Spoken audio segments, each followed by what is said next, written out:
Bienvenue à bord du vaisseau Hypersensas.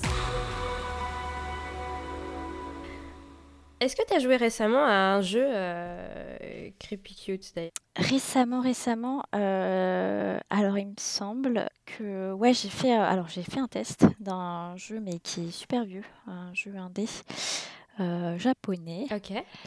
Mais je crois que j'en avais déjà parlé parce qu'à l'époque, je l'avais déjà commencé et je crois que je l'ai jamais terminé et du coup, à chaque fois que je retombe dessus, je me dis: «Ah mais tiens, faudrait vraiment que je le finisse». Et grosso modo, c'est un truc, en mode, tu joues une écolière japonaise, Ouais. qui retourne enfin voilà, qui se retrouve en fait dans une sorte de cauchemar où elle se fait, pourchasser par des monstres, en mode, ultra flippant. C'est un peu, The Ring, tu vois, tous ces films dans cette lignée-là, mais genre, réunis en un jeu. Ok. Et des fois, tu te retrouves à faire face à des jumpscares, mais genre horribles. Enfin, c'est vraiment beaucoup de jumpscares et beaucoup de trucs hyper ultra inquiétants. Et je sais pas, ça marche Ah ouais? pas mal. Ça marche pas mal à tel point. Pourtant, le jeu graphiquement est pas ouf, hein, tu vois. Ouais. Mais je sais pas pourquoi. Quand j'ai lancé le jeu, au bout de 5 minutes, mais genre, je flippais surtout. Ah ouais. Et c'est parce Mais que peut-être la ouais, musique, trop bizarre. l'ambiance. Bah, il y a l'ambiance. En fait, la musique, elle est présente, mais pas assez présente, tu vois, pour te changer les idées. Et après, tu as plein de petits bruits alentour, côté environnement ouais, qui en fait te mettent super mal à l'aise. Et je sais pas, c'est un peu bizarre.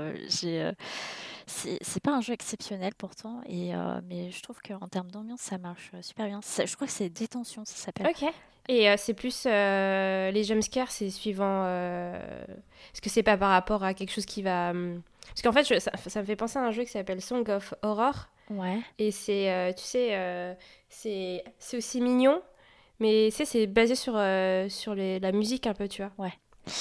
Et là, je m'étais demandé si c'était un peu dans ce style-là, parce que... Bah, là, tu sais qu'à chaque fois que tu as un jumpscare, grosso modo, ça t'amène à genre une partie importante de la narration, du fil rouge, en Ok. fait. Après, ouais, en fait, c'est catapulté. À chaque fois, tu le sais que psychologiquement, tu vas tomber sur un truc et non, et en fait, à chaque fois, ça marche. Donc, je sais pas.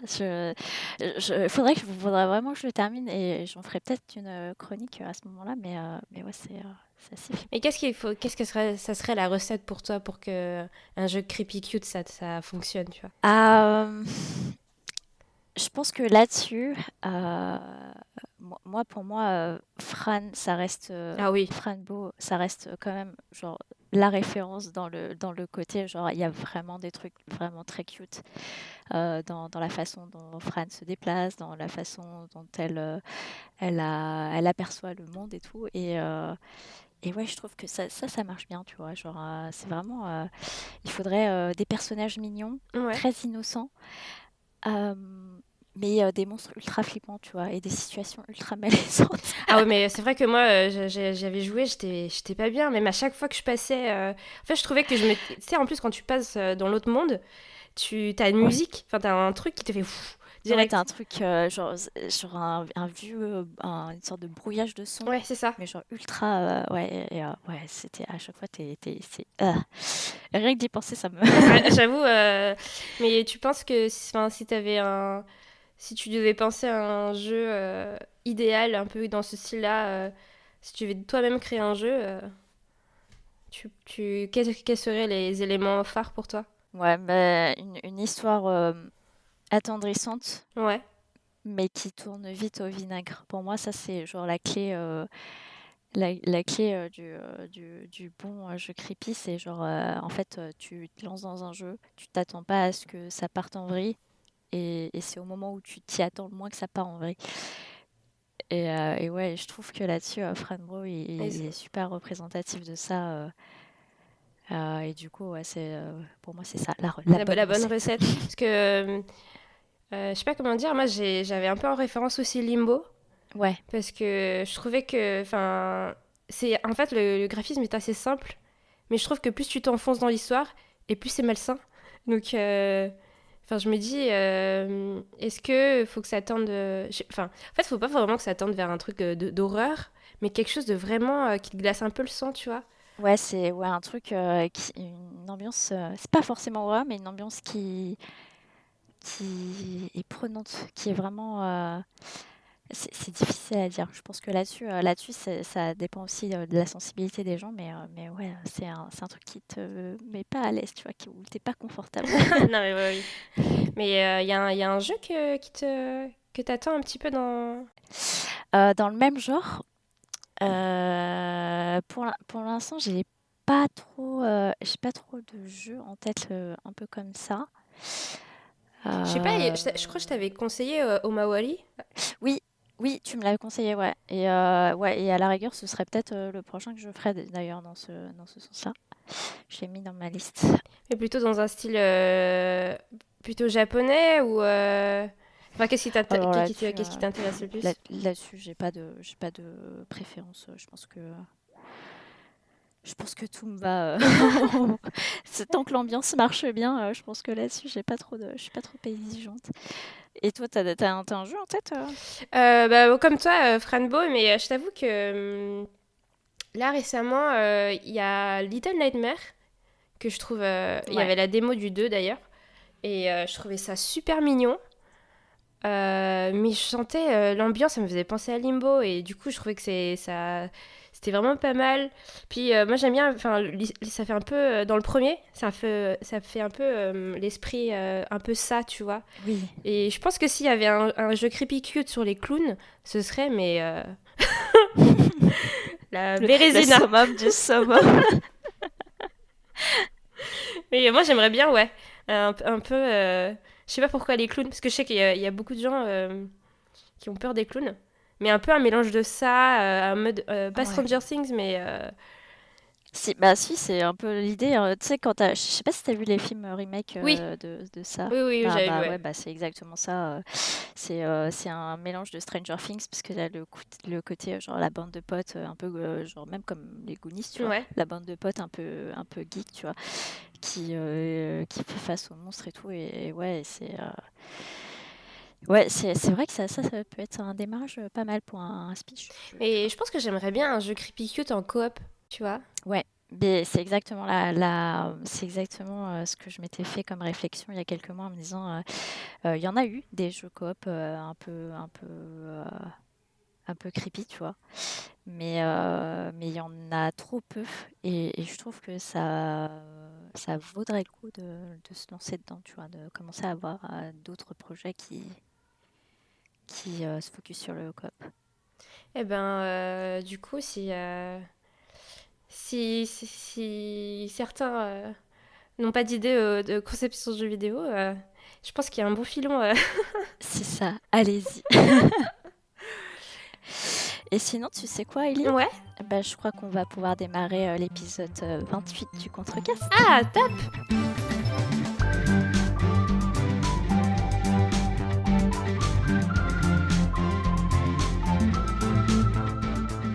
Le Contrecast, c'est quoi ? C'est un podcast où j'ai toujours autour de moi de véritables passionnés qui savent nous raconter leurs aventures sur un sujet qui leur a plu ou pas. Vous le savez sans doute désormais, chacun a sa chronique, et puis on échange entre nous, et on commence par un traditionnel tour de table, toujours et encore à distance avec la situation que vous connaissez, avec celle qui attend toujours impatiemment la sortie de la saison 2 de The Witcher sur Netflix. Bonjour Julie. Et non, c'est pas Julie, c'est Queutrus. On a perdu le début d'enregistrement de Julie, du coup vous ne la retrouverez qu'à partir de sa chronique et pour le reste de l'émission. Voilà, bonne écoute. Et on continue et on termine déjà ce tour de table avec celui avec qui on part en vacances dans quelques heures et qui va sans doute encore me faire découvrir des jeux trop cool. Bonjour Zéphiriel. Bonjour John Couscous, comment vas-tu ? Ça va super et toi ? Ça va, je te remercie. Qu'est-ce que tu vas nous raconter aujourd'hui, présenter comme sujet ? Ah bah écoute, j'ai envie de vous parler de baston ce soir, de règles d'octogone sans règles, de savoir qui est le plus fort, savoir qui peut taper l'autre et tout ça, voilà. Ah d'accord, ok, bon bah très bien. Eh bien allons-y pour ce premier sujet.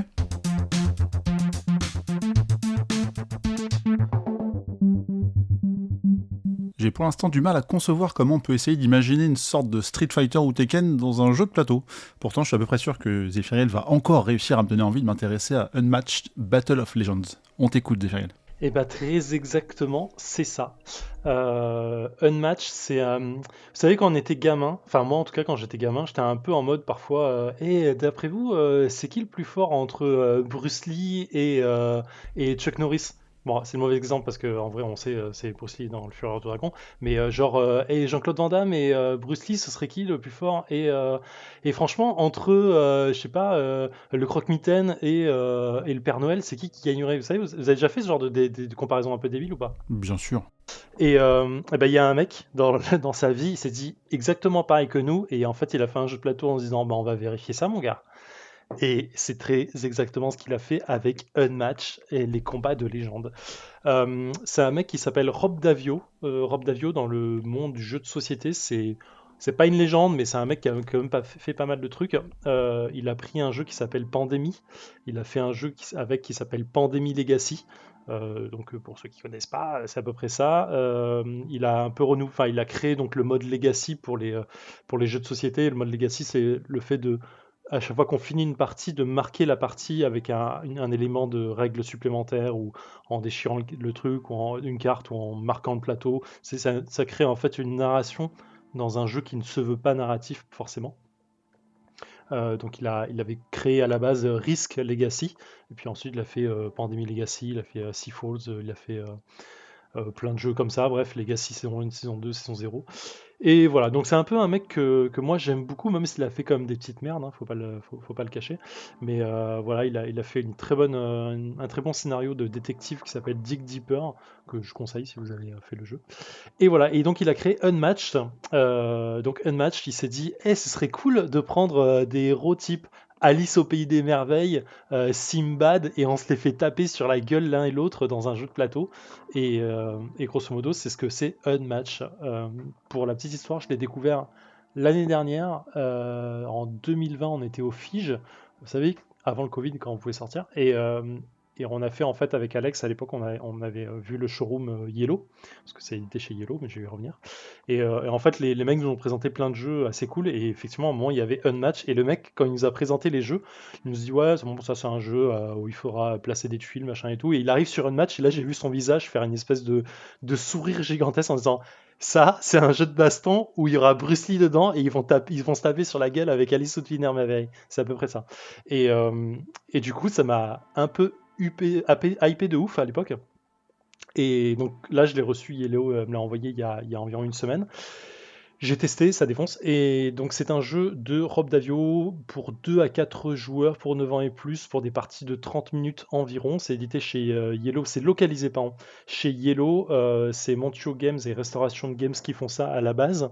Et voilà, c'est un petit jeu avec quelques figurines. Il y a 4 figurines puisqu'il y a 4 personnages dans la boîte de base, pour environ 30 euros. Dans la boîte de base, on retrouve Alice au Pays des Merveilles, Simbad, le roi Arthur et Médusa. Et ça vous fait baver, je le sais. Mais attendez la suite, ça vous fera baver encore plus. Parce que Alice au Pays des Merveilles, elle a une petite coupe punk avec une épée Vorpal. Elle donne franchement envie et elle est ultra balèze. Donc voilà, comment se joue le jeu? Donc on choisit un héros, forcément. Avec le héros vient un sidekick.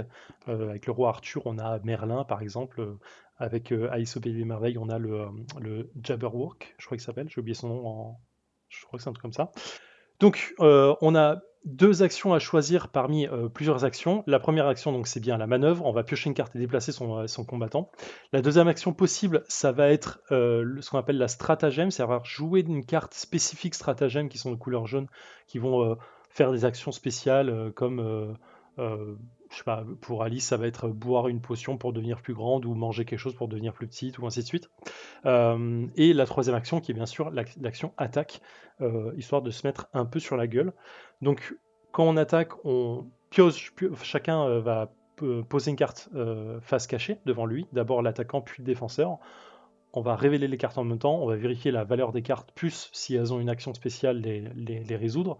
Et on fait la différence entre attaque et défense. C'est celui qui a le plus gagne et la différence est infligée en dégâts au défenseur si l'attaquant avait plus. Ça, c'est à peu près simple, c'est ultra clair. Et voilà, et on se tape sur la gueule tout du long jusqu'à ce que un des deux personnages soit perdant, tout simplement. Et ça, c'est simpliste, mais ça fonctionne ultra bien. Franchement, c'est de l'enchaînement de bastons.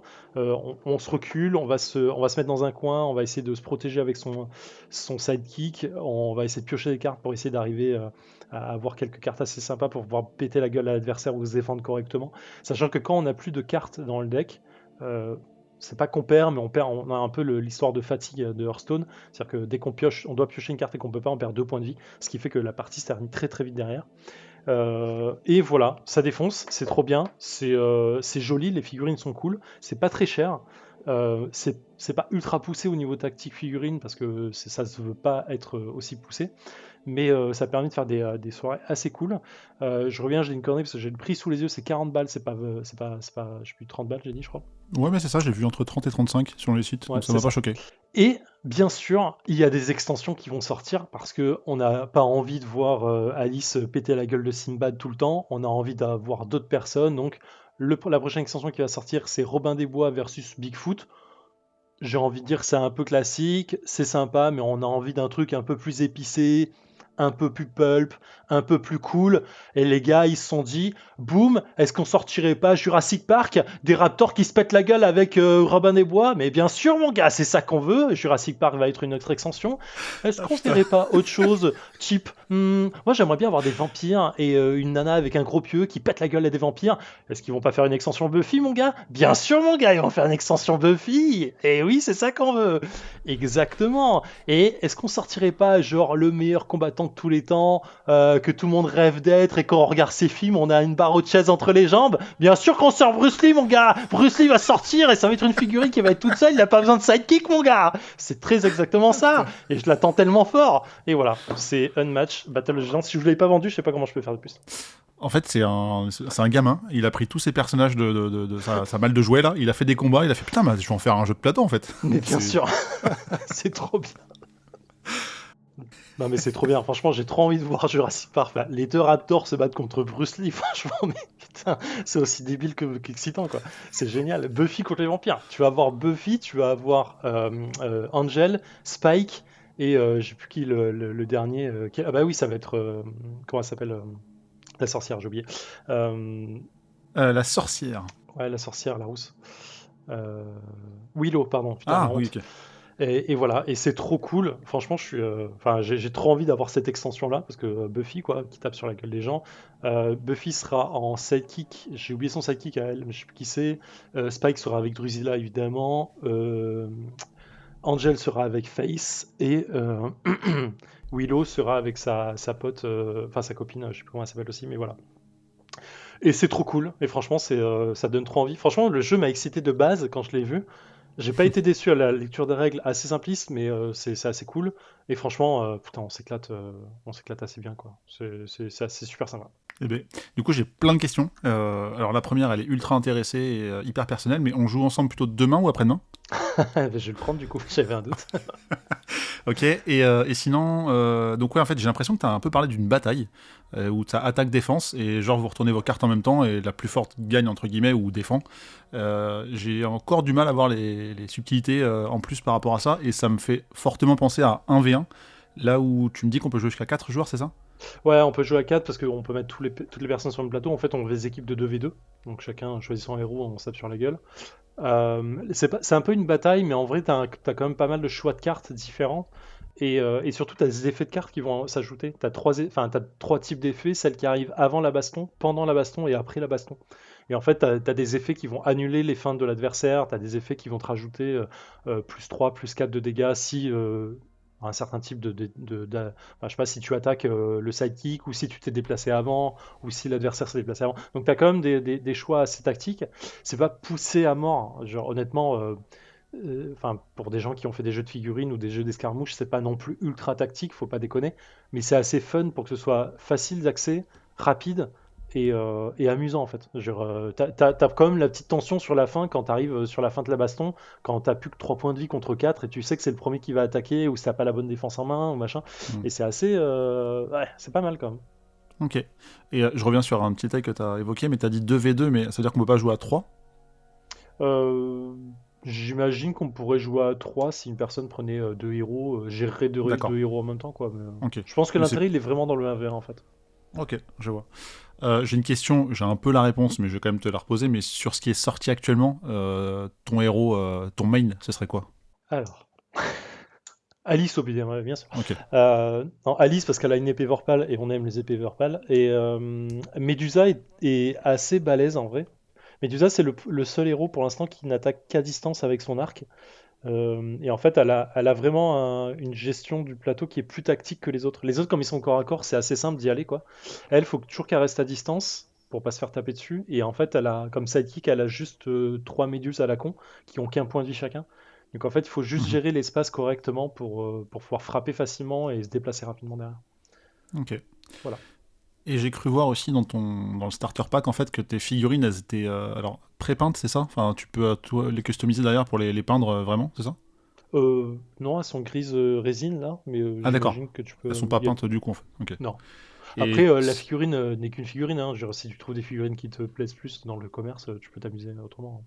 ok, mais t'envisages pas à titre perso toi de te dire bah je vais les peindre un peu pour les rendre stylés. Ah, je suis merdique à peindre en peinture, moi j'aime pas ça. Ok. Et en termes d'extension, bah, tu as répondu un peu à ma question, mais j'imaginais aussi d'un point de vue compatibilité, enfin comment ils vont gérer l'équilibrage, est-ce que ça va être vraiment des cartes avec des pouvoirs en plus, ou est-ce que ça va reprendre des choses un peu de base Bon, je pense qu'il y aura chaque personnage aura son deck, quoi qu'il arrive. Euh, le seul truc qui me fait peur dans les trucs d'extension baston comme ça, c'est toujours pareil, c'est que plus ils sortent des extensions, plus ils sont obligés d'augmenter en fait les pouvoirs des autres. Mhm. Donc j'ai peur que l'équilibrage se casse sa gueule au fur et à mesure, c'est un peu partout dans tous les jeux du genre. Mais bon, on verra bien, il n'y a pas de raison. Et ma dernière question, avant de passer la parole à Julie, mais dans les persos enfin, ou héros non annoncés, héroïnes, tu voudrais qui? Si là Yellow nous écoute, ils vont se Ah dire ok, on va putain, écouter Zef pour le prochain perso. ah c'est chaud mon gars. Ah, je sais. J'ai pas pensé. Attends. Bah ouais, mais il fallait penser, hein. Je t'avais dit, hein, pense. Un truc culture pop. Ah putain, je verrais bien genre Terminator, Robocop quoi, tu vois. Bah voilà, écoutez. Bon, Alien, ah putain, Alien. Là, Ah, tu l'as dit après, hein. Ils pourront Tu pas l'as dit faire après. Alien, c'est une licence. Ouais, même, mais Robocop Terminator, c'est des licences déjà prises. Mais ouais, Alien Predator ou Robocop Terminator, mais c'est impossible, les licences elles sont prises. Ah, quoique, en Considère vrai, que on sait jamais. rien n'est impossible. Voilà. Eh ben écoute, bonjour Yellow, si jamais vous avez besoin d'idées d'inspiration et un peu d'argent, bah, n'hésitez pas à prendre ces licences. Eh bien, c'est super. Bah, merci beaucoup Zef de nous avoir parlé de Unmatched Battle of Legends, donc, qui est dispo depuis février 2021 autour de 30-35 euros. J'étais à la recherche de ce grand prince, le fameux roi des voleurs, puis j'ai compris qu'à une lettre près, on était loin de parler de mon dessin animé Disney préféré. Et c'est donc le livre Agrapha que Julie va nous présenter aujourd'hui. On t'écoute. Oui, donc je vais vous parler d'un bouquin très étrange qui m'a été offert et dans lequel je suis tombée littéralement. Là, je suis encore dedans. Ce livre Agrapha est paru en septembre 2020. L'autrice, c'est Luvent, je ne connaissais pas du tout, et c'est paru aux éditions La Volte. Donc La Volte, ça vous dit peut-être quelque chose. C'est la maison d'édition d'Amasio, donc d'Alain Damasio. Ça donne un petit peu de cadre à l'œuvre. Pour vous parler du pitch, parce qu'on va commencer par là, vous connaissez probablement cette histoire de quelqu'un qui a découvert un manuscrit. Ce quelqu'un a d'abord tenté de déchiffrer le manuscrit et plus il travaillait sur ce manuscrit, plus cette personne semblait distante, perturbée, bizarre. Et puis un jour, on n'a plus de ses nouvelles, si ce n'est une lettre un petit peu mystérieuse reçue au bout de quelques mois. Donc ce mécanisme, vous le connaissez, hein, ça vous rappelle évidemment des ressorts fictifs, enfin fictionnels assez connus. Et c'est aussi là-dessus que repose ce bouquin. À l'origine, fut donc un manuscrit du Xe siècle, apocryphe, ou peut-être pas, À l'origine furent 8 femmes, chacune venue d'un lointain horizon, unies dans une grotte au cœur de la forêt. Donc ça, c'est la 4e de couve, hyper mystérieuse, ça commence comme ça. L'histoire, donc, nous sommes un peu avant l'an 1000, et 7 femmes ont décidé de rejoindre une recluse qui est installée dans une grotte au beau milieu de la forêt, non loin de la mer. Ces 7 femmes qui retrouvent la première, elles sont burgondes, franques, gallo-romaines, celtes ou vikings. Et leur histoire personnelle les ont toutes conduites ici à se rejoindre auprès de cette femme. Et ensemble, elles vont fonder une communauté qui s'appelle la communauté d'Adzaghzona Fons, donc la source d'Adzaghonza, qui est une hypothétique déesse gauloise. Pour le moment, tout ça est très mystérieux et toutes ces femmes vont raconter des morceaux de leur histoire en racontant un petit peu des bribes de leur quotidien, de leurs relations entre elles, de comment fonctionne la communauté et également des sensations qu'elles éprouvent, voilà, des images un petit peu mystiques, un petit peu spirituelles. Et toutes ces petites histoires qui sont racontées, tous ces petits fragments, vont être minutieusement recousus par l'autrice, qui est donc le personnage principal du roman, donc narratrice et autrice, et elle va consigner donc dans des cahiers tous ces fragments d'histoire.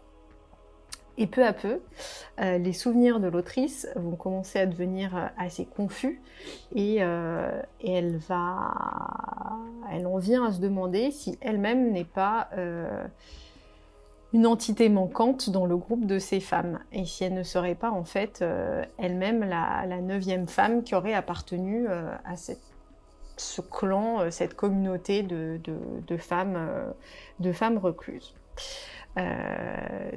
Donc le bouquin, ça repose, comme j'ai dit, sur un petit peu ce système d'un ouvrage ou d'un support fictif, mais qui est présenté dans l'œuvre comme étant réel. Ça fait penser au Necronomicon, c'est-à-dire le livre maléfique qu'on retrouve dans le mythe de Cthulhu, qui a été inventé par Lovecraft. Necronomicon n'existe pas, mais ça a tellement été utilisé et réutilisé qu'aujourd'hui il finit par avoir quasi une existence propre, alors que, encore une fois, c'est une œuvre qui n'a jamais existé en dehors de l'œuvre de Lovecraft. C'est aussi le ressort qu'on peut trouver dans le genre horreur, c'est-à-dire que sur du Blair Witch ou dans Marble Hornet ou dans les creepypasta, ça repose toujours sur un vrai faux témoignage qui est toujours présenté comme quelque chose de véridique alors que c'est purement fictionnel.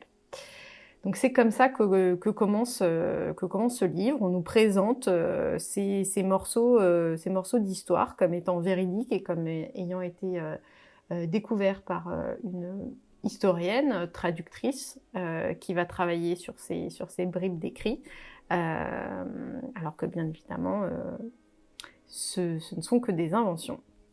Donc sur l'objet du livre en lui-même, c'est vraiment un objet assez particulier parce que quand vous l'ouvrez, vous parcourez rapidement, il y a vraiment plusieurs polices et plusieurs mises en page qui varient au fil du bouquin.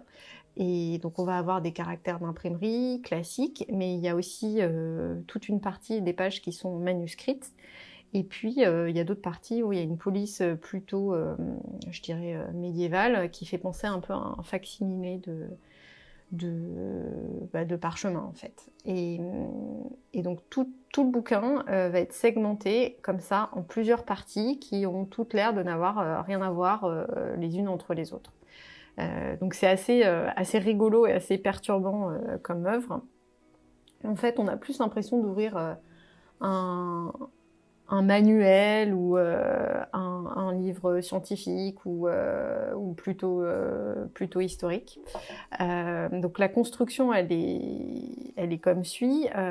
Ça commence d'abord par les fameux livres qui reprennent toutes les histoires de ces femmes. Ensuite, il y a une partie qui s'appelle exégétisée, et c'est en fait une analyse de l'autrice sur ces fragments d'écrits qu'elle traduit et qu'elle analyse. Il y a également des avertissements de l'éditeur et des maquettistes. Et alors ça, c'est super intéressant parce que dans ces avertissements, on commence à comprendre que l'éditeur nous explique qu'il a un peu perdu contact avec l'autrice, qu'elle n'a pas souhaité s'expliquer sur les épreuves qu'elle a remises, qu'elle est partie assez loin, qu'ils n'ont plus trop de contact avec elle. Donc on comprend que l'autrice perd pied en travaillant sur ce projet. Et puis à ce moment-là, ça passe justement sur les fameux cahiers de l'autrice, donc ses propres notes de travail sur les bribes qu'elle a trouvées, comment elle les traduit, l'analyse qu'elle en fait, puisqu'elle a décidé de voyager, de se rendre directement sur le site où est censée se trouver cette communauté.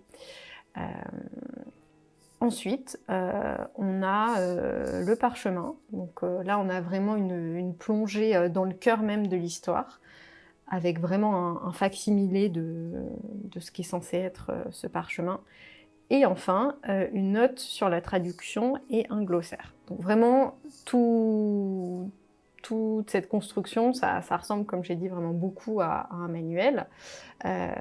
Et ça en fait vraiment un livre complètement à tiroir au sens propre. C'est-à-dire que ça se présente comme un ouvrage scientifique, mais ça reste un ouvrage de fiction. Donc quand on lit, on est en permanence en train de faire des allers-retours entre les renvois, les notes, le glossaire. C'est pas du tout une lecture linéaire, bien au contraire. Moi, je sais que c'est quelque chose que j'aime bien, notamment dans les bouquins de Game of Thrones. C'est-à-dire que j'aime beaucoup aller en fin de bouquin pour vérifier les arbres généalogiques. C'est qui lui déjà? Ah oui, c'est le cousin de machin qui est le page de truc, ok. Et j'aime bien ce côté justement aller plus loin, en savoir plus sur ce qui est raconté et puis faire des allers-retours entre les notes et l'œuvre. Je vous ai parlé de traduction parce qu'en fait, les textes originaux de ces femmes dont on raconte l'histoire sont censés être en latin. Et l'autrice est censée être traductrice, et donc elle va nous apporter sa version, son analyse des textes. Toutes ces femmes-là, elles parlent toutes des langues assez différentes parce qu'elles parlent toutes latin. Mais de par leur origine et leur éducation, elles ont des niveaux de latin différents. Et donc, en réalité, elles ne parlent pas du tout la même langue. Donc, la traductrice, elle a fait le choix de retranscrire différemment le ton de chacune de ces femmes. Donc, vraiment, à la lecture, on reconnaît...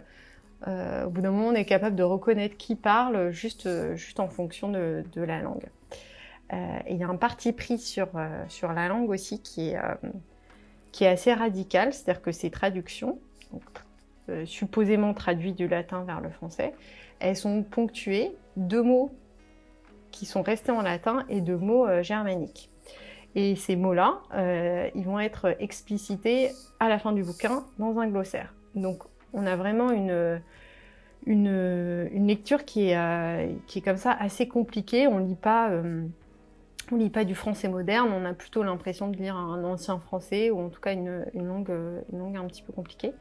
Et puis aussi dans les tricks de traduction, il y a pas mal de mots qui sont aussi féminisés dans le langage. Par exemple, parlant des arbres, on va parler de la chêne. Il y a plusieurs mots comme ça qui sont passés volontairement du masculin au féminin dans l'écriture. Donc c'est sûr que quand on lit toute la première partie avec les récits de ces femmes, on ne comprend pas toujours bien ce que ça raconte. Il y a plein de mots perso que je ne connais pas ou dont j'oublie systématiquement le sens, comme Anachorète, Apocryphe, Puissance épiphanique, etc. Alors, je tiens à préciser quand même que je suis pas latiniste, que je m'en fous bien du latin. Je suis pas non plus intéressée ni par la théologie, ni par la religion, etc. Je n'ai pas non plus fait une thèse sur les chevaliers paysans de l'an 1000 au lac de Paladru. Voilà. Meilleure référence. Merci. Néanmoins, j'ai été complètement happée par la langue, vraiment. Alors que j'ai pas les refs nécessaires. Je connais pas le latin, je connais pas l'histoire du bas Moyen Âge, etc. Mais en fait, tous ces éléments-là, ça participe vachement à la dimension mystique en fait de ce vrai faux manuscrit. On a vraiment l'impression de toucher à des sortes d'évangiles cachés, tenus secrets, complètement étranges, complètement mystérieux et hyper puissants. Et parce qu'en fait, c'est très très poétique la façon dont c'est écrit, même si encore une fois, je comprends pas toujours parfaitement le sens. Mais comme ça raconte vraiment des passages assez intimes de leur vie, c'est une expérience qui est très immersive. Enfin, on parle quand même de 8 femmes qui ont décidé de se retrouver seules au beau milieu de la forêt pour former une communauté spirituelle. Donc leur vie, c'est essentiellement communier avec la nature et méditer en quelque sorte. Donc c'est hyper organique, ça décrit complètement les odeurs de cet endroit. Enfin, on a vraiment l'impression d'être au milieu de cette forêt, au milieu de cet habitat, au milieu des animaux. On fait partie d'elle, de ce groupe de femmes assez vite. Donc dans les thèmes de ce livre, et ce qui m'a aussi beaucoup touchée, c'est que le thème principal, c'est quand même la sororité. C'est avant tout le récit de femmes qui ont décidé de vivre libre, comme elles l'entendaient. Elles ont quitté leur pays. Pour certaines, elles ont quitté un mari, le confort d'un foyer, pour décider de vivre une forme de spiritualité, de rapprochement avec la nature, et puis surtout de vivre tout ça sans hommes qui les chapeautent ou qui les contrôlent. Donc bien évidemment, il n'en fallait pas moins pour qu'elles soient taxées de sorcières à un moment donné, parce que des femmes qui décident de vivre au milieu des arbres toutes seules sans mec, c'est forcément un peu suspect. Et puis, on en apprend un peu plus aussi sur la position. Alors, on apprend ça à travers les analyses de l'autrice, hein, bien évidemment, on le déduit pas directement des récits des femmes, mais on comprend que c'est une période charnière, ce Xe siècle, 7 ans 1000, ce que je ne savais pas. Mais c'est un moment où tout se recompose, c'est-à-dire il y a eu des invasions vikings, et peu à peu, après ces invasions vikings, les gens commencent à revenir sur les terres qui ont été désertées pendant un moment parce que envahies par les vikings.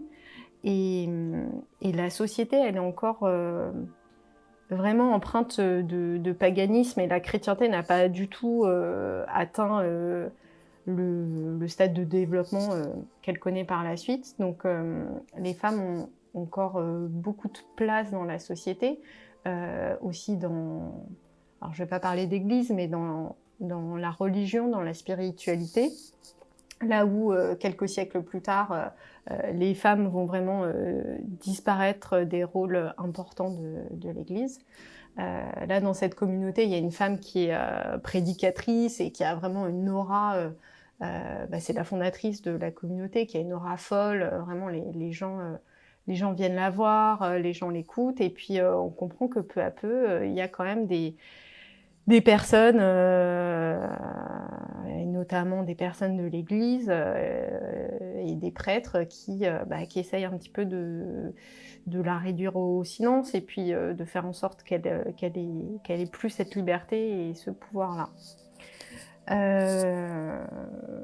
Voilà, moi ça m'a beaucoup parlé, et puis c'est pas la première fois aussi que je vous parle d'œuvres un petit peu féministes et aussi un peu de mysticisme. Et j'ai réfléchi, je me suis dit, attends, t'as fait quand même une chronique sur Jeanne d'Arc, une autre chronique sur post-apo avec des similitudes sur l'utilisation de la langue dans les bouquins. Mais sachez que vous l'avez échappé belle, parce qu'au début j'ai failli faire une chronique sur un autre bouquin de SF qui s'appelle Le roman de Jeanne et qui parle d'une femme un peu sorcière qui est fan de Jeanne d'Arc. Donc là je tourne un petit peu en rond.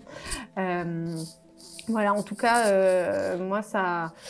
Je suis complètement happée dans le bouquin, je l'ai presque fini et ça m'a fait penser aussi à d'autres œuvres, notamment un bouquin que j'ai lu il y a très longtemps qui s'appelle La Maison des Feuilles, qui est comme ça construit de manière un peu poupée gigogne avec plein de typos différentes, plein de mises en page différentes au sein d'un même livre. Et ça m'a aussi fait penser dans un genre très très différent, mais au bouquin de Fred Vargas. Sûrement parce que Fred Vargas, elle était archéologue et historienne, et il y a d'ailleurs un de ses derniers romans qui s'appelle, dont le titre est Quand sort la recluse. Donc il y avait des ponts entre voilà, ces femmes ermites qui décident de se recueillir dans la spiritualité et aussi tout le lien avec cette histoire passée. Ok. Très bien, comme tu dis, c'est souvent des livres dont tu nous parles avec... alors j'ai lu une page, et je t'avoue que j'ai du mal à comprendre, hein. Comme tu disais, donc c'était une des pages du début, je pense, que j'ai trouvé assez vite sur Internet, avec une écriture assez particulière, mais tu dis que tu l'as presque terminé. Est-ce que, je suppose, mais est-ce que tu comptes le relire après, une fois que tu comprends mieux, pour éviter de faire des allers-retours avec le glossaire, comme tu disais ? Je suis pas sûre, tu vois, qu'à la deuxième lecture, je comprenne mieux immédiatement les mots. Après, je pense que c'est plus une habitude, c'est-à-dire que tu commences, c'est perturbant parce que tu comprends pas tous les mots, donc tu vas vraiment voir le glossaire. Mais en fait, tu te rends compte que ça suffit pas non plus pour comprendre parfaitement toute la phrase ou toute la structure ou toute la grammaire. Et en fait, au bout d'un moment, tu t'habitues à la langue et tu comprends l'esprit général, l'esprit global.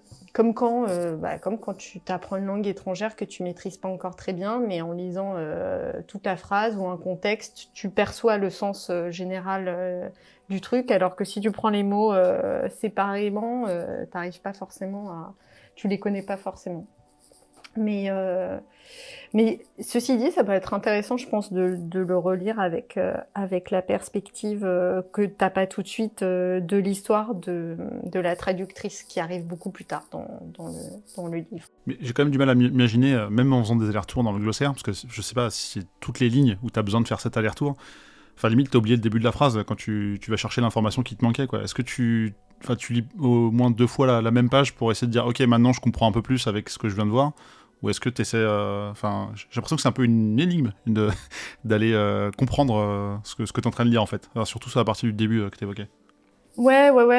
C'est pour ça qu'en fait, tu le fais plus trop au bout d'un moment d'aller dans le glossaire. Et surtout que tous les mots n'y sont pas non plus. Il y a une sélection de mots que tu comprends comme étant importants et sélectionnés par l'autrice. Mais ça suffit pas. Encore une fois, donc tu prends au bout d'un moment, tu prends le parti de laisser glisser le truc, quoi, et tu comprends de manière organique au bout d'un moment ce que ça raconte. Et puis il y a un côté un peu fable, quoi. C'est je sais pas, ça ressemble aussi à des écrits. Encore une fois, je suis pas spécialiste du tout de la question, mais ça ressemble un peu à des écrits religieux. Donc c'est plein de métaphores, plein d'images, c'est très énigmatique, c'est poétique. Voilà, c'est beaucoup des images. Ouais, tu voyages un peu à travers les époques à relire tout ça, quoi. Ouais. Et toi, Zef, est-ce que ça t'a donné envie? Est-ce que tu lis, je sais que tu lis pas mal aussi. Qu'est-ce que tu penses de tout ça? Bah écoute, je viens de le mettre dans mon Kindle là, donc Ah bah voilà. voilà. Cependant, je suis peut-être allé trop vite en le prenant sur internet quand Julie était en train d'en parler, parce que un peu hypé par le truc, et on me rend compte qu'en fait ce serait un roman qu'il faut lire en physique et pas en Kindle. Si Ah, sur le côté retour au glossaire, tout ça? Ouais, parce que ça doit être un peu relou en vrai à naviguer sur une liseuse. Mais bah écoute, je vais me lancer comme ça, puis on verra bien quoi. Mais Bah, d'ailleurs, c'est une bonne remarque. Pardon, vas-y, Julie. ouais, je serais curieuse du coup que tu me racontes ce que ça donne en liseuse, parce que je pense que l'expérience est très différente, mais ça peut être aussi plus fluide les allers-retours justement avec une liseuse vers un glossaire. Ça peut Bah, être justement, intéressant. moi, c'est un truc que j'aime pas trop sur un roman. Tu vois, tu parlais de Goth, et tu vois, je suis en plein dedans parce que j'ai repris le tome 5 là. Et en vrai, moi, faire des retours entre les cartes, les notes, moi, ça me saoule. J'aime pas ça. J'ai envie de lire j'aime pas couper mon récit, donc j'aime bien lire à la suite. Et à la limite, quand je finis un chapitre, quand je finis un passage énorme ou quoi que ce soit, éventuellement aller voir des trucs, je veux bien. Mais me couper pour les notes, je déteste ça. Donc du coup, je pense que je vais essayer de faire une première lecture straight et puis on verra ce que j'en comprends quoi.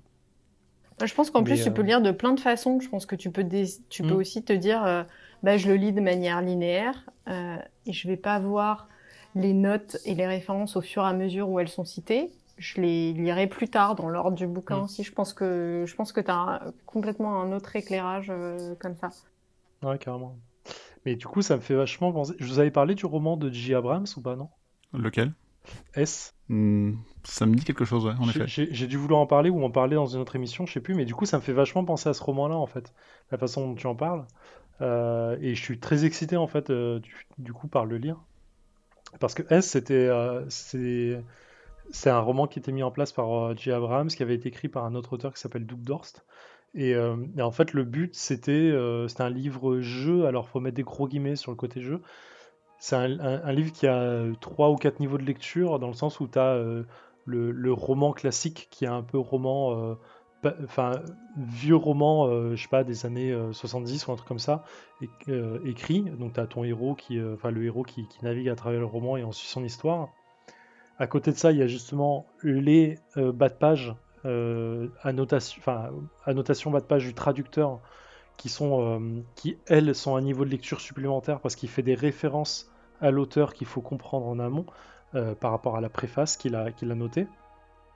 Et il y a un troisième niveau de lecture avec des annotations dans les marges, où en fait le roman est passé de main en main entre deux étudiants dans une université, où à chaque fois en fait ils posaient le roman quelque part dans la bibliothèque, annoter quelque chose, mais poser des questions ou annoter les marges, et l'autre récupérait le roman et répondait. Et donc du coup sur chaque page, on a dans les marges en fait le dialogue des étudiants sur un passage particulier en disant ah tiens le traducteur il a traduit ça comme ça, moi je l'aurais pas fait comme ça. Ah bah tiens il paraîtrait que en fait l'auteur n'existe pas vraiment. Bah oui bah alors qui a écrit le bouquin? Non mais ce serait un pseudonyme et il paraît qu'il est mort mais en fait il a juste faké sa mort. Et en fait du coup t'as encore un quatrième niveau de lecture dans leur dialogue qui est qui est vraiment l'auteur du roman. Parce que du coup, il y a avec mélangé à la préface du traducteur et aux annotations, en fait, on comprend que l'auteur n'est pas vraiment un auteur, enfin, il est censé être un auteur connu, mais qu'il a disparu, mais qu'en vrai, il a peut-être été enlevé parce que ses écrits dérangeaient des gens et ainsi de suite. Et en fait, tu as tout un troisième univers qui naît en fait dans ce truc-là. Et voilà.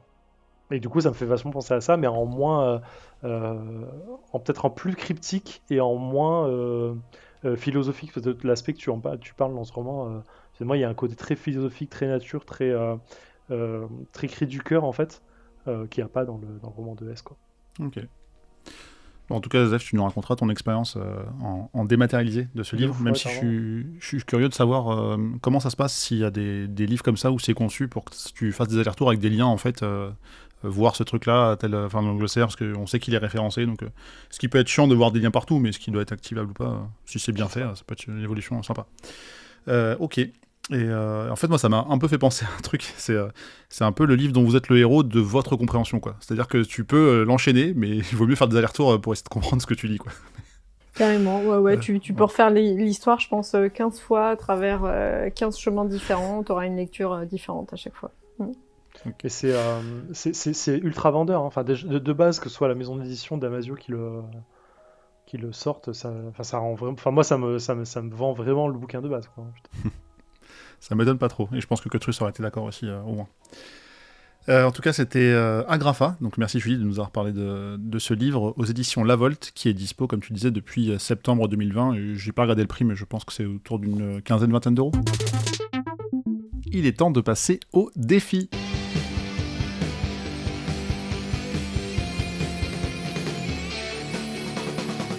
Et bah du coup le défi il est réussi, hein, comme vous avez pu l'entendre au tout début du podcast, puisque Anya et Ellie étaient chargées de réaliser l'intro de cet épisode 28, et ça a été fait avec brio, donc merci à vous deux.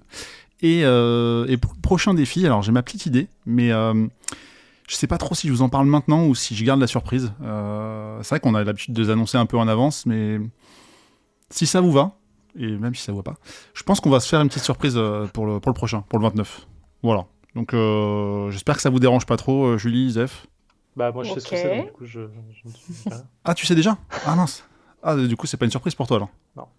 Ah, ok. Mais c'est une surprise pour ceux qui nous écoutent, et on va essayer de la conserver encore un épisode. Donc voilà, ce sera à écouter le mois prochain, vous verrez ça. Et on va donc enchaîner tout de suite sur les coups de cœur. Alors j'avoue que j'ai hésité entre deux, donc du coup je vais parler des deux. Le premier, c'est une série, c'est Alice. Je sais pas si vous connaissez, mais peut-être pas la Alice à laquelle vous pensez. C'est Alice in Borderland, qui à la base était un manga, si je dis pas de bêtises, et qui est sorti en série Netflix, dans une première saison tout d'abord. J'ai appris un truc en regardant ça, en préparant le podcast, c'est que ça a été diffusé simultanément dans 190 pays. Et en fait, je savais même pas que Netflix était implanté dans autant de pays, donc voilà. Et je savais pas non plus qu'ils avaient fait une sortie simultanée partout, mais bref, j'ai trop kiffé cette série, j'ai hâte de voir la suite. Alors je sais pas si vous en avez entendu parler ou pas. Si, j'en ai beaucoup entendu parler et j'ai eu de très bons, très mauvais échos en même temps, donc j'ai pas du tout, je me suis pas intéressé, mais je savais pas que c'était un manga à la base. Enfin, j'avais pas fait le rapprochement avec le manga à la base du coup, et j'ai hâte de ce que tu m'en parles parce que du coup, ça va sûrement décider de plein de choses. D'accord. Et du coup, avant d'en parler peut-être un peu, Julie, je sais pas si toi tu l'as vu ou au moins tu connais cette série. Pas du tout. Je suis complètement passée à côté, donc je suis très curieuse. Alors, je vais pas vous raconter l'histoire, mais je vous décris, on va dire, le premier quart du premier épisode. C'est trois jeunes dans Tokyo qui ont chacun leur vie. Il y en a un qui bosse, il y en a un qui fout rien, il y en a un, on sait pas trop ce qu'il fait. Ils sont potes, ils font les cons dans Tokyo. Ils se retrouvent, je vais pas dire bêtise, je crois que c'est à Shibuya. Et le fameux carrefour là où tout le monde traverse, machin. Et au bout d'un moment, ils finissent dans les chiottes. Et là, il y a une espèce de coupure de courant. Ils sortent, c'est complètement vide. Et ils comprennent pas ce qui se passe. Et il y a un truc qui se déclenche. Alors, c'est très jeu vidéo, je pense, dans l'esprit, mais un peu aussi seul au monde. C'est un mix entre les deux. Et en fait, ils vont se rendre compte qu'ils sont dans une sorte de monde un peu parallèle. Et va s'enchaîner plein d'événements. Avec un petit côté à la Saw ou Cube, ou je sais pas, ou des films qui m'ont plu dans ce genre-là, quoi. Donc c'est assez particulier, et j'ai pas trop envie de vous en dire plus, mais je vous laisse découvrir, surtout si ça vous hype un minimum. Et en fait, c'est ultra prenant. Enfin, en fait, j'ai vraiment trop kiffé ces persos, et tout ce qui se passe autour, et vraiment, je veux m'arrêter là sur le pitch et sur l'histoire. Parce que on n'en sait pas plus qu'eux au début, et on découvre au fur et à mesure, on comprend un peu plus ce qui se passe, et voilà. Et je crois que c'est assez court en termes d'épisodes, en termes de nombre d'épisodes. Peut-être c'est 8 ou 9, qui durent une quarantaine, cinquantaine de minutes, mais je sais qu'il y a une suite, et j'ai trop hâte. Donc voilà, c'est vraiment la série que j'ai pas binge, mais pas loin, quoi. Je pense qu'on l'a vu en une semaine, en comptant le boulot au milieu, quoi. Du coup, c'est un drama. C'est plutôt drama, ouais. C'est un Ouais, drama complètement. japonais. Ouais. Et ça va, Ouais. niveau acting, c'est cool ou Moi, toi, j'ai trouvé ça. t'en Ouais. regardes des dramas à la base? C'est pour ça que je suis un peu étonné en fait. Pas spécialement, mais en tout cas, ouais, j'étais très pris par le truc, et je voulais vraiment voir ce qui allait se passer pour eux, quoi. D'accord. Donc c'est pour ça que ça m'a bien fait kiffer, et franchement, je pense que le jour où la saison 2 sort, je le regarde direct, quoi. Je veux pas attendre, tellement j'ai envie de voir la suite. D'accord. Et j'ai pas envie d'aller jusqu'au manga. Je pense que enfin, je l'ai mis dans ma liste Netflix là, je vais la mater, mais tu devrais regarder si tu le trouves, je sais pas si c'est trouvable, mais Liar Game, qui est un drama, aussi un manga à la base, et en fait ils l'ont fait en drama. Alors, je te parle de ça il y a plus de 10 ans, je pense, et c'est un peu dans le même style. C'est genre une nana qui participe malgré elle à un jeu.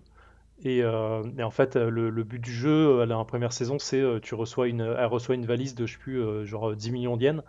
Et le but, c'est de la garder un mois sans se la faire voler. Ok, je vois. Et il y a genre 15 participants. Et évidemment, jour 2, elle se la fait voler comme une idiote. Et en plus, vraiment comme une idiote, quoi. Et en fait, elle fait appel à un mec qui est genre un tueur voleur professionnel, machin et tout. Et ils font un duo pour essayer de récupérer ça et gagner le jeu. Et franchement, tu devrais kiffer. Enfin, Ouais, je vois je pense. le type de Alice in Borderland, du coup. Mais tu devrais kiffer ce type, quoi. C'est assez mind game aussi, assez sympa. Ok. Heureusement qu'en plus, il y a le lien dans la description du podcast, comme ça j'oublierai pas d'aller voir après. Donc c'est parfait, merci. Et l'autre coup de cœur qui n'a absolument rien à voir, et évidemment, vous savez que j'aime beaucoup les jeux vidéo. Ce que vous ne savez peut-être pas, c'est que j'ai commencé à jouer à l'âge de 6 ans, là, on remonte très loin en arrière, et mon premier jeu c'était Super Mario Bros. Et pourquoi je dis ça ? Parce que il y a Super Mario 3D World qui vient de sortir sur Switch, qui est une réédition du jeu qui était sorti en 2013 sur Wii U, bien évidemment, tout le monde le sait, et j'avais jamais fait, et du coup je me suis dit, bah, c'est l'occasion avec la version Switch, et là en fait je retombe dans mon amour d'enfance, quoi, donc ma petite Madeleine de Proust encore, et avec un nouveau Mario pour moi, que je découvre totalement, qui en plus a une... alors c'est pas une extension, mais un morceau de jeu supplémentaire, je dirais, avec Bowser Fury que j'ai pas encore fait, mais que je vais très très vite enchaîner, et pour moi, Mario, c'est la base, quoi. C'est un bonhomme qui saute sur des plateformes, c'est tout con, c'est débile, mais ça me fait vraiment kiffer, donc... voilà, j'étais obligé d'en parler et j'avais eu du mal à dissocier. Enfin, je savais pas quel coup de cœur choisir entre les deux parce que j'ai autant apprécié l'un que l'autre et voilà, ce qui a un peu composé mon mois de février 2021, on va dire, dans mes deux gros coups de cœur. Je vais passer la parole à Julie pour savoir si tu as un coup de cœur ou même plus, je sais pas. Hein. T'as le droit de tricher comme moi d'en avoir deux, hein, si tu veux. Bah, là, j'en ai un. C'est-à-dire que dans toute ma consommation Netflix de fiction, il y a un truc qui m'a bien fait marrer ce mois-ci. C'est un documentaire qui s'appelle Merci Patron, qui est sorti, je crois, il y a quelques années. Et alors, c'est un documentaire, mais je précise, c'est vraiment tourné sous une forme très ironique et très satirique. Et c'est un journaliste qui vit dans le nord de la France qui a décidé de faire un reportage sur le sort de familles qui ont été licenciées des usines textiles du nord de la France par le groupe LVMH. Donc voilà, contexte social hyper critique, histoire voilà, familiale super triste, super dure. Mais le documentaire vraiment prend le parti pris de la blague et de faire un gros truc bien potache. Donc honnêtement, on regarde ça comme on regarderait Groland ou Les Deschiens. C'est hyper drôle, c'est hyper cynique.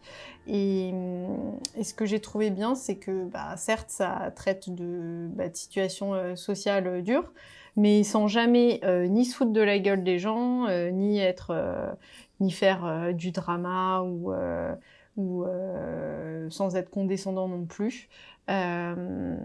C'est vachement marrant et du coup le journaliste il accompagne une de ses familles donc vraiment ch'ti pur et dur dans leur combat pour retrouver s'en sortir quoi, retrouver un peu de justice et c'est génial parce qu'il y a un twist à la fin de revirement de situation juridique qui est tellement croustillant, qui est génial et ça se fout bien de la gueule voilà, de Bernard Arnault et consorts. Donc si jamais vous êtes en mal de justice sociale et que vous avez envie de rigoler, parce que ça reste avant tout très, très rigolo, je vous invite à regarder Merci Patron. Voilà, ça dure, je sais pas, 1 heure et demie. Ça se regarde tout seul, c'est très cool. Ouais, D'accord, c'est noté. je connais, mais c'est pas jeune comme truc, ça a quelques années déjà, je trouve. Non, ça a quelques années, ouais. Ouais, on m'en avait parlé déjà, il faut absolument Ouais. que je le regarde, il paraît que c'est vraiment génial comme truc. J'étais passée à côté et franchement, très, très drôle, ça fait du bien. Ouais, clairement. De toute façon, dans ce podcast, on parle pas toujours de trucs qui viennent de sortir. Hein. On l'a remarqué, on peut remonter parfois au 10e siècle, donc voilà quoi. Il n'y a pas de souci. C'était pas pour dire ça, c'est juste que du coup, je voulais être sûr que ça match avec ce qu'on en avait parlé. Ouais, je crois que c'est à la base, 2016. Je crois que c'est quoi. Ouais, 2016. voilà, ouais, ça. Bon. Bah vas-y, Zef, tu peux garder la parole du coup pour parler de ton coup de cœur. Du coup, j'en ai 2 parce que tu m'as dit que je peux en avoir 2, donc je suis allé en chercher Tricheur. un deuxième. Bien sûr, je triche. Je vais parler du premier qui s'appelle Curse of the Dead Gods, qui est sorti il y a peu de temps, Il y a même un jour sur Steam, entre autres. Je crois qu'il est sorti sur PS4 aussi, et Xbox et Switch, il me semble. Mais à confirmer, c'est un jeu qui a été développé par Pastèque Game. Alors, pas le fruit, mais Pastèque, donc il y a un jeu des devs qui avaient fait Masters of Anima et tout ça. Enfin, je connaissais pas du tout leur truc, hein. Je suis allé voir ce qu'ils ont fait vite fait. Et édité par Focus Home Interactive, Focus qui est un peu mon éditeur de cœur parce qu'ils ont fait Call of Cthulhu, voilà. Et je m'étais éclaté dessus. Et ils ont fait Other Side et A Plague Tale en l'occurrence aussi, et Vampire, même s'il n'a pas cartonné autant qu'on le souhaitait. Et donc Curse of the Dead Gods, c'est un roguelike. En vrai, ça fait un petit moment que j'y joue parce que j'avais eu la bêta grâce à John Couscous. Et ça fait un petit moment, donc je vais avoir 18 heures de jeu dessus environ. Et le jeu a sacrément évolué depuis la bêta du jeu. Et donc c'est un roguelike où on incarne un mec qui rentre dans un temple maya, qui est coincé dedans et qui doit traverser le temple pour s'en sortir. Et à chaque fois qu'il meurt, il revient au point de départ, on le ressuscite au point de départ et il doit repartir. Et le temple, bien sûr, se modifie au fur et à mesure, ce qui fait que c'est un roguelike. Et c'est en vue 3D ISO, donc ça se joue clavier-souris. C'est simpliste as fuck. T'as genre une arme main gauche, une arme main droite, une torche, et parfois tu chopes une arme à deux mains. Tu butes des ennemis qui sont tous différents suivant le chemin que tu prends, parce que tu dois choisir de base quel type de temple tu veux l'affronter, soit un temple violence, soit un temple poison, soit un temple éclair. Avant il n'y avait pas les choix, maintenant il y a. Et au fur et à mesure, tu vas encore choisir des chemins, savoir si tu vas aller dans une salle où il y a des salles plus de trésors pour pouvoir faire des offrandes, une salle où tu vas augmenter tes stats, une salle où tu vas avoir des runes et ainsi de suite. Donc voilà, c'est assez simpliste, il est ultra dur. Franchement, je galère de ouf. Je suis une grosse merde à ce jeu, c'est incroyable. J'ai du mal à. En fait, j'arrive au demi-boss, je le bats, et ensuite je meurs comme une merde, j'arrive pas à la finir un temple entier. Voilà, c'est fun. Je fais des sessions du jeu de 10, 15, 20 minutes maxi et je devrais peut-être en faire plus, c'est pour ça que je suis mauvais. Mais c'est vraiment sympa. J'enclin les gens à y jouer, c'est vraiment super cool. Et il a quoi? Il a 20 balles, même pas sur Steam en ce moment. Et du coup, juste une question, n'ayant joué pardon, ni à l'un ni à l'autre, j'ai l'impression tu me décris un peu Hades en fait. Est-ce que on peut comparer les deux ou... Je sais pas, j'ai pas joué à Hades encore. En vrai, D'accord. c'est mon petit problème actuel, c'est que j'ai pas trop envie de jouer à Hades. Je sais pas pourquoi, j'ai pas super envie d'y jouer. Tu l'avais déjà dit, je crois, dans un Ouais, podcast. en fait, il est tellement vendu par tout le monde que j'ai peur de me faire un peu avoir sur le truc. Donc j'attends que la hype redescende correctement et je choperai et je serai sûrement 20 ans après tout le monde en train de dire mais c'est un jeu de ouf. Mais ouais, pour l'instant, j'ai pas envie de jouer. Après, c'est un roguelike qui est effectivement dans le même style graphique quand je vois le style. Qui se joue en 3D ISO aussi, qui est moins nerveux qu'Hades de ce que je vois en vidéo, qui est moins narratif parce qu'il n'y a pas du tout de narration dans le jeu. Donc il n'y a pas de voix non plus. Il est très simpliste quoi. Vraiment, c'est un jeu simple. Je pense que du coup, il sort pas au bon moment parce qu'il y a Hades qui est encore un peu dans sa hype, mais il vaut le coup là-dessus. Je pense qu'il est plus difficile qu'Hades parce que t'as moins d'options. Dans Hades, t'as des builds à faire avec des différentes armes et ainsi de suite. Là, t'as vraiment très peu d'options. Et en vrai, c'est juste du skill versus du build, quoi. Ok. Et t'avais un deuxième coup de cœur du coup. Et j'enchaîne le deuxième. Ok, j'enchaîne mon gars. Allez. Et en vrai, je me fais plaisir parce que c'est un truc dont je peux pas parler dans Comics Podcast parce qu'ils l'ont déjà traité. Et c'est un truc que j'ai découvert sur le tard. C'est un comics qui est édité en France par TKO Studio, les lettres TKO Studio, et qui est distribué par Panini Comics. Et c'est un comics qui s'appelle Sara, S-A-R-A, qui est écrit par Garth Ennis et Steve Epkin. Garth Ennis, si on ne voyait pas trop qui c'est un mec qui a fait un comics ou deux, enfin vite fait quoi. Il a The Boys éventuellement, il a écrit du Punisher, je crois il est à l'origine aussi. Il a fait du Scalp et j'ai oublié ce qu'il a fait de gros aussi à côté. On va me taper dessus parce que j'ai oublié.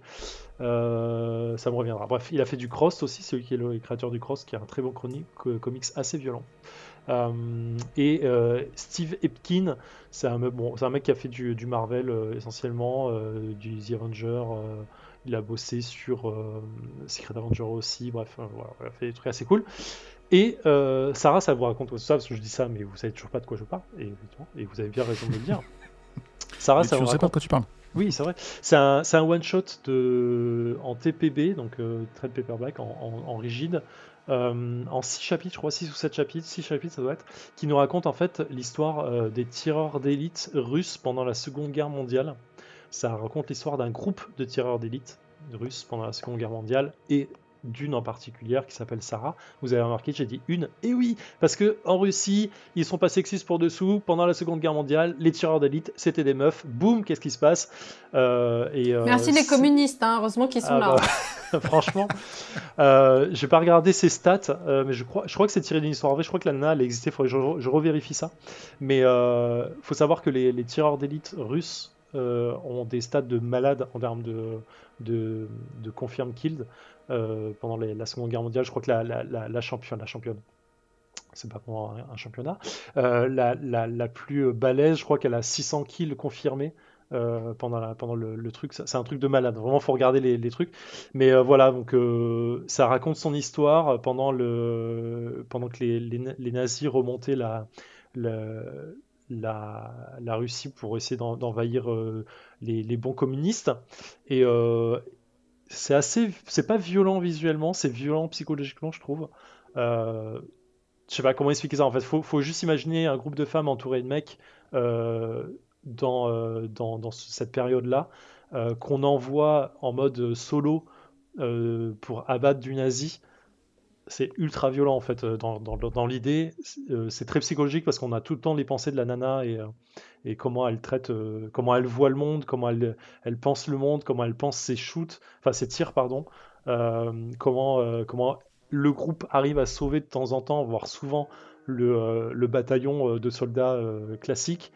Quelles sont les règles de base du tireur d'élite en mode quels sont les cibles prioritaires quand tu es pris d'assaut, comme ça. Enfin, c'est assez fou, je trouve. Et ça se lit super vite, mais c'est ultra profond, je trouve. Et j'ai ultra kiffé. Donc voilà, Je pense à Stalingrad immédiatement là. Ouais, carrément. Et ça finit pas comme ça, mais t'as un peu cette idée-là de duel de tireur d'élite au bout d'un moment, qui est assez ouf en vrai, parce que putain.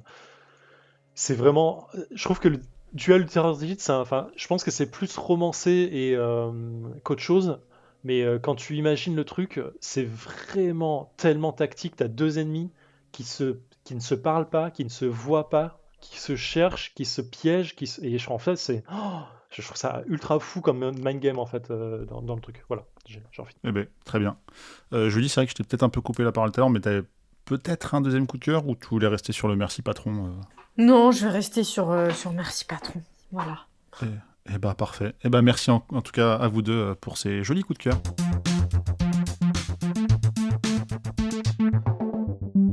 On est déjà donc arrivé au bout de ce Contrecast épisode 28 et je vous récapitule les chroniques du jour, à savoir Zéphiriel qui nous a parlé du jeu de plateau Unmatched Battle of Legends ou encore Julie du livre Agrafa. Vous l'avez entendu aussi, on a réussi notre défi avec un petit teasing pour le prochain et on a parlé de nos coups de cœur. Merci encore à vous. Est-ce qu'on peut faire un petit tour de table pour savoir où on vous retrouve? Commencer par toi, Zéphiriel. Qu'est-ce que tu fais d'autre à côté? En ce moment, on vous retrouve en 63-88. On vient de sortir un épisode FAQ où on répond à vos questions et on était bien content avec Théo de le faire. Et puis voilà, c'est déjà pas mal. C'est déjà pas mal, en effet. Et toi, Julie? Vous pouvez me retrouver dans Whisperos, podcast du vaisseau Hypersensas, avec bientôt un nouvel épisode. Ouh, on connaît la date de publication. Bientôt déjà sorti trop peut-être m'avancer, mais bon, bientôt, je pense bientôt semaine prochaine. Ouais, entre maintenant et dans un mois, quoi. Oui, voilà. Donc ça se trouve, il est peut-être même déjà sorti au moment où vous écoutez ça, et sinon ça va pas tarder. Si ça se trouve. Très bien. Et d'ailleurs, on l'a compris, mais on parle encore du vaisseau, du VHS, le vaisseau Hypersensas. Et comme vous le savez sans doute, on a un Patreon et vous avez le droit, si vous le souhaitez, de manière facultative, mais toujours la bienvenue, de participer et de nous aider à contribuer, à améliorer la qualité du podcast. Donc un jour, on retournera dans le vaisseau, où parfois certains y vont, mais on évite évidemment au maximum. Mais ça n'empêchera pas de préparer des petites surprises. Ou encore, déjà, ça pourrait peut-être permettre plus facilement à Gigos de savoir qu'on a sorti un nouvel épisode, ou encore à Roshi, qui est un des nouveaux patronautes qui nous a rejoint, de d'avoir des petits bonus supplémentaires, on ne sait pas. Mais en tout cas, ça nous fait toujours plaisir, ça prouve que vous aimez vraiment ce qu'on fait et que vous nous soutenez. Et encore une fois, bien évidemment, c'est totalement facultatif, mais n'hésitez pas à cliquer sur le petit lien un peu plus bas pour en savoir plus. Puis sinon, vous pouvez aussi, et ça c'est gratuit, vous abonner sur Spotify, Podcast Addict, Apple Podcast. Et là, j'ai noté passer la parole à Julie. Et pourquoi, Julie, tu dois dire un truc à ce moment-là ? Oui, parce qu'en fait, je pense que je me suis trompée tout à l'heure quand je vous ai parlé de ces femmes-là dans la communauté, parce qu'en fait, elles étaient 8 au début, mais il y en a une qui s'est noyée dans la source. Il y en a une autre, je crois que son mari est venu la chercher pour qu'elle se présente dans son procès en sorcellerie. Et il y en a encore une autre qui a disparu. Je sais pas, peut-être que probablement elle est partie sur un drakkar ou peut-être planter des poireaux quelque part au milieu de la forêt. Quelle taille le drakkar?